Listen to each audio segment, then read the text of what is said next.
Hello to everyone. This is Dr. Deborah Langosch. I'm the project director of the Kinship Care Program and the Loss and Bereavement Program at the Jewish Board of Family and Children's Services in New York City, and it's my pleasure to be with you today to be talking about promoting the emotional well-being of kin care families.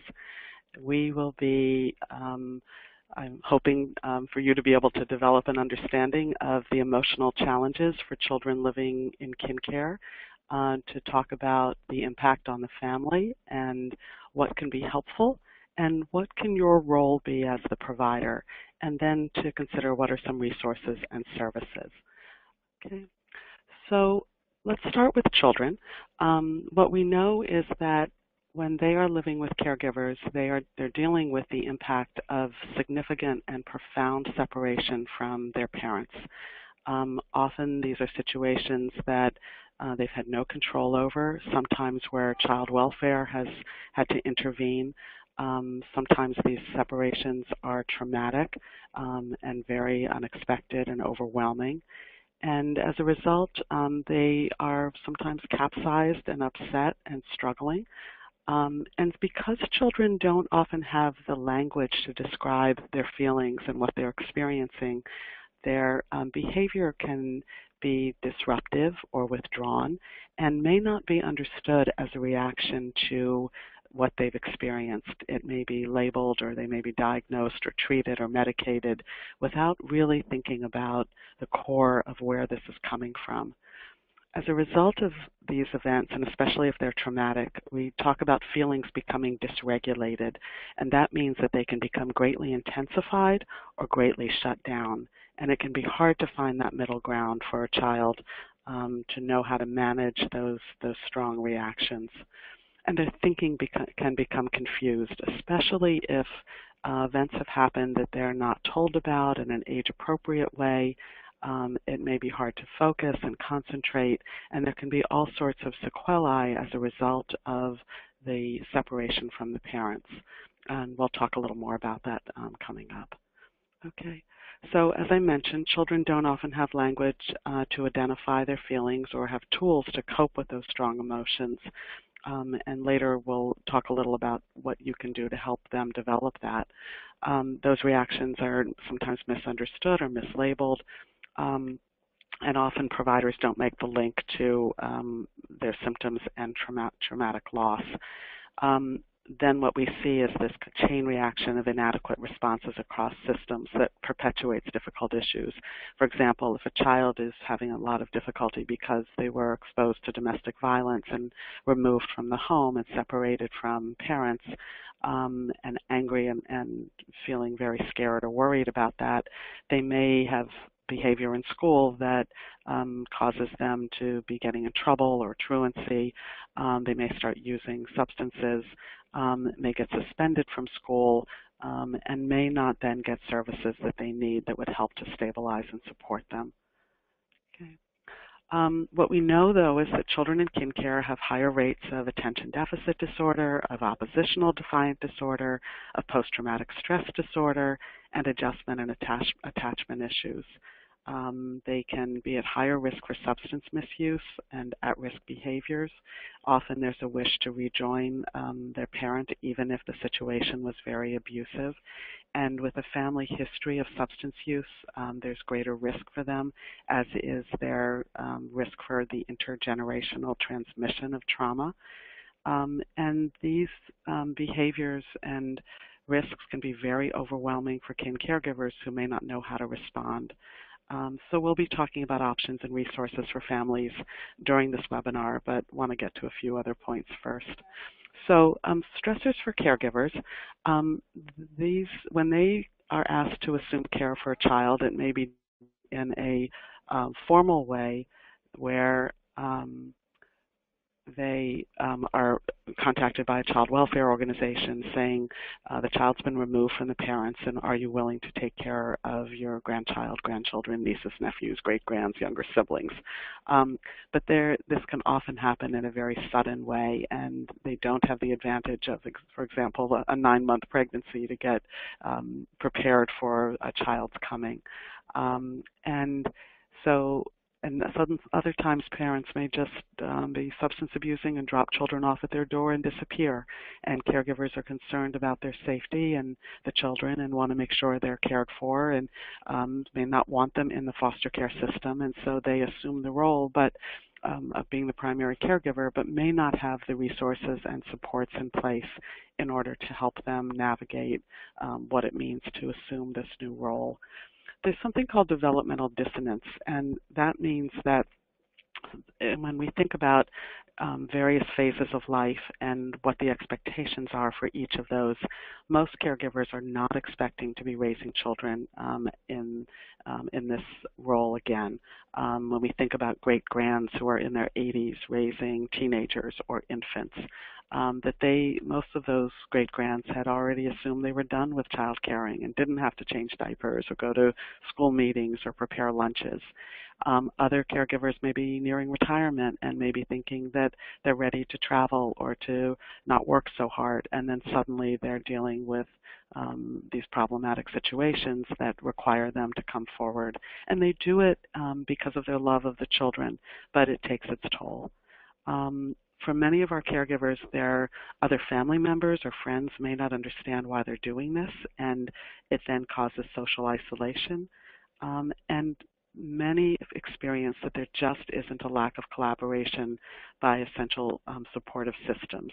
So, for example, in New York City, when a caregiver is applying for food stamps or for Social Security, survivor death benefits for the child, or trying to get an IEP done at the local school, each of those requires a different criteria, eligibility, point of entry. There's no unified system to support them in this role. If they need expanded housing, a larger place for the grandchildren to be with them, or the grandparent is living in senior housing, and which doesn't allow children to be there with them, where do they go? And trying to make sure that these systems can coordinate better is incredibly challenging and overwhelming. Family interactions can be very complex and complicated in that the parent of the children may resent that the caregiver is assuming this role and yet dependent on them. Children may feel torn in their loyalties. Caregivers may be unhappy that they're being asked to do this, and often there's a lot of tension and conflict. And we know that poverty certainly can make things incredibly stressful, how difficult it is when a caregiver can only barely make ends meet for themselves and now may have 3 or 4 young children who need clothes and shoes and food and school supplies, and there's not a lot of resources out there. Many of our caregivers describe how their communities are those where there is tremendous amounts of violence, and so that there's constant worry about the safety of their grandchildren and nieces and nephews, and how complicated that becomes for them. And then they struggle with the intergenerational gaps. Many of our caregivers don't know how to use a lot of technology, and yet some are quite savvy, but they may not know how to put safety checks in for the children they're raising, computers, or understand how to help them with new math. So there are many challenges that they face. What happens then is that they become overwhelmed and burdened by the complexity of navigating multiple issues and systems. They may not know where to find help. They try to get help and then have long waiting lists or get rejected. And as a result, what research has shown us is that there are higher rates of depression, anxiety, and isolation, which can put them at risk for a number of issues as well.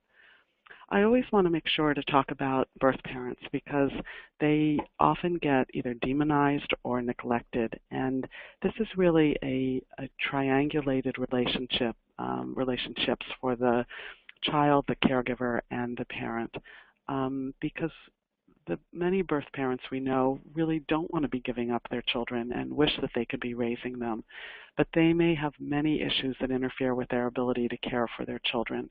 It may be that there are longstanding or more reactive mental health problems. There may be a long history or current use of substances. Some are in jail, some have health issues. And what we see in our kin care families is that there may be challenges around communication, around boundaries and authority, and that can be incredibly confusing for the grandchild or the child in care when their parent may be saying, this is what you need to do and listen to me, and the caregiver is saying, no, I'm in charge here, and these are the rules you need to follow. And so it's good to be exploring that with families and see which in those areas you may want to intervene or think about getting them some help to manage those. Okay. So the triad is that dynamic interplay between the caregiver, the birth parent, and the child. And what we see with that is that there often is a lot of guilt. The parent may be feeling terrible that they're not able to raise their child, that there are fears for the children in terms of their safety and who will they be cared by. And there are these shifts in roles and identity. So a caregiver now is becoming a parent again, and is not just being a grandparent who brings gifts and spends, time that they enjoy on an occasional basis with their grandchildren. And then there can be lots of family secrets.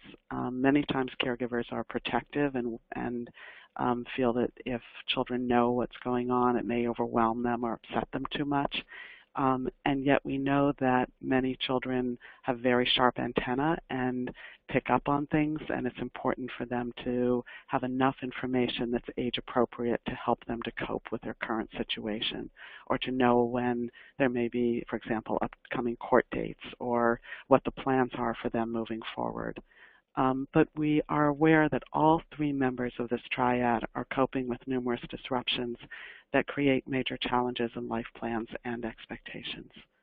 Okay, so let's talk a minute about loss and trauma. And there is another webinar totally devoted to this, but it's important, I think, in the context of understanding mental health issues for our families, that all kinship families have experienced loss, and this can have a profound impact. And there are many different types.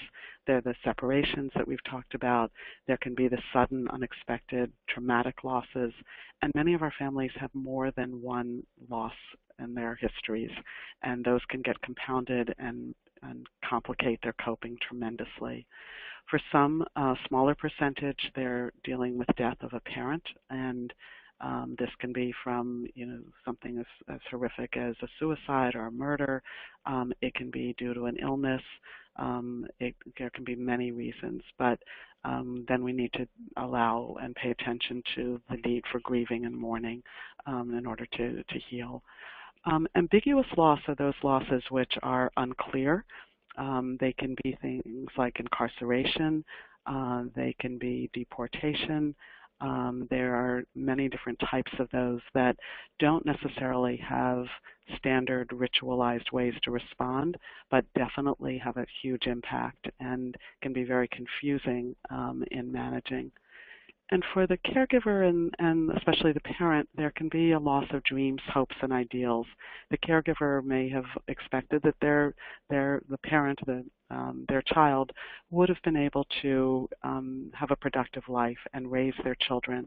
And that's a huge adjustment to get used to when there's the disappointment and sometimes the guilt and the shame that comes with that. And as I mentioned, often there are multiple and complex and layered losses and stigmatized losses related to perhaps incarceration or different, sometimes substance use. Unfortunately, sometimes with certain illnesses, there's still stigma. Often comes with what we think of as kind of a veil of secrecy or shame that's attached, and those are much more difficult to cope with and talk about then. Okay. So let's shift for a minute to what can help.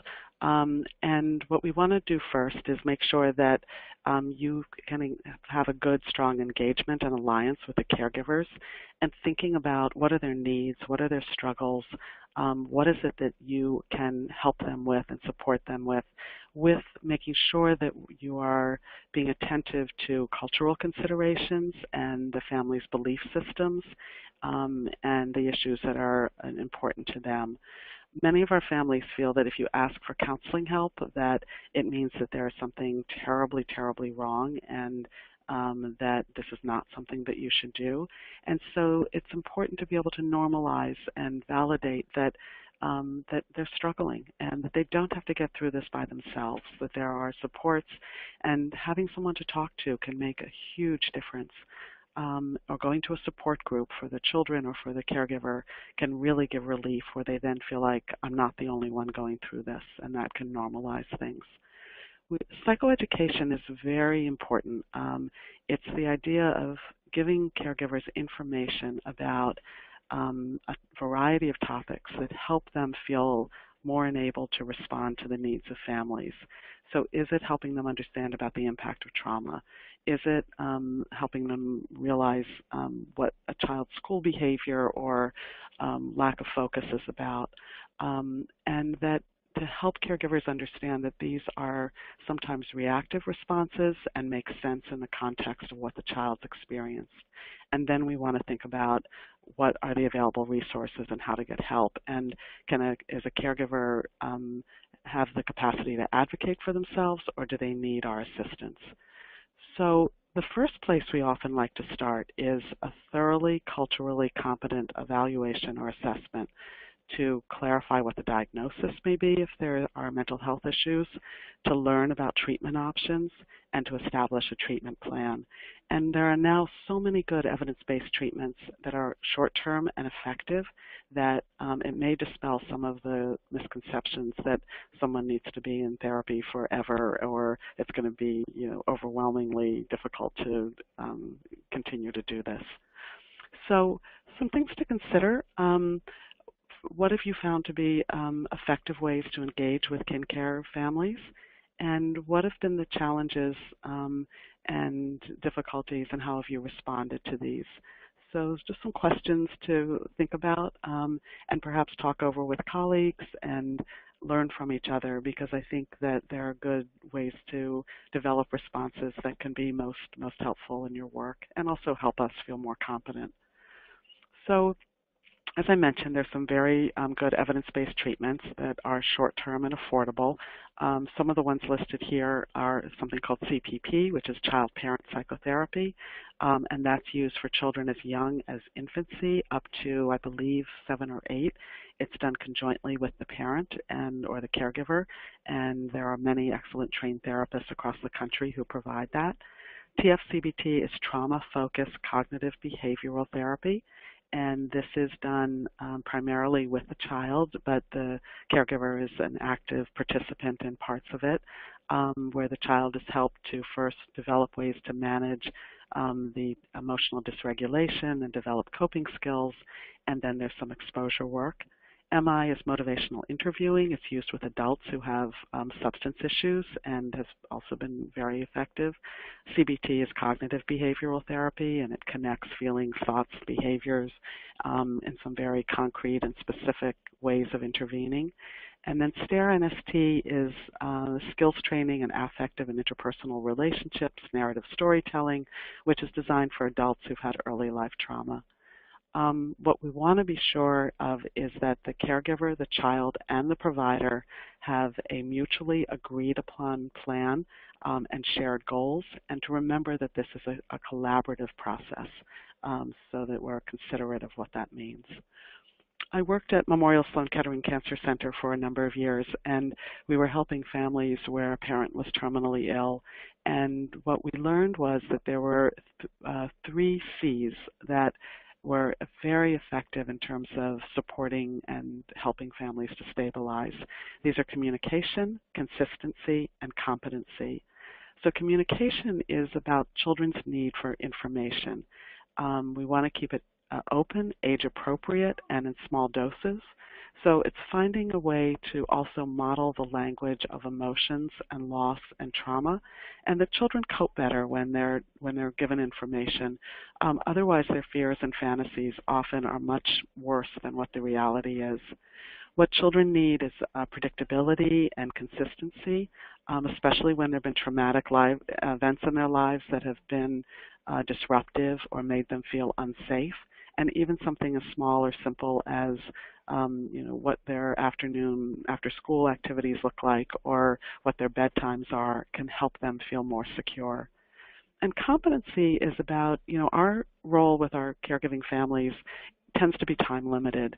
And so we will help them in the best ways we can, and then they typically move on, and we hope that they're in a better place at that point. But often caregivers are struggling and need validation and support that what they're doing is on track and makes sense and is the right direction for the children they're raising. So we want to provide as much validation when appropriate so that caregivers can feel a greater sense of competency. Okay. So families need safety and stabilization. They need effective ways to improve family communication, clarification of roles and boundaries. They need a strength-based approach that focuses on their resiliency and their adaptive coping. They need trauma-informed and culturally competent care. We want to get them linked to evidence-based treatments when needed, and we want to think about cross-pollination of services across systems, and those are some larger policy issues. And also to think about ways to help them to self-care.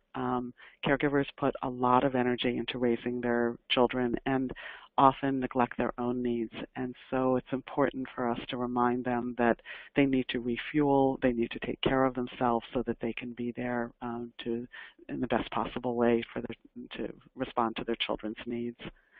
Okay, and then our role. We want to build awareness about the struggles of kin care families and think about what's feasible in these fiscally tight times. We may want to work collaboratively to address gaps in services, learn about new resources, and pull those effectively and take responsibility for action. So just some resources as we wind up. Many states now have kin care navigator systems, which are a central information and resource, often website and phone line, where caregivers or professionals can call and say, I'm struggling with this issue. Can you tell me what in my area is available? There are many states have info and referral lines, or those are also very local. And as well have mental health services. In New York City, we have 1-800-LIFENET through the Mental Health Association.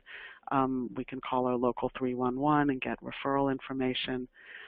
If you want to learn more about some of these issues, two national and federally funded sites are through SAMHSA, which is the Substance Abuse and Mental Health Services Administration, and the NCTSN, and that's the National Child Traumatic Stress Network.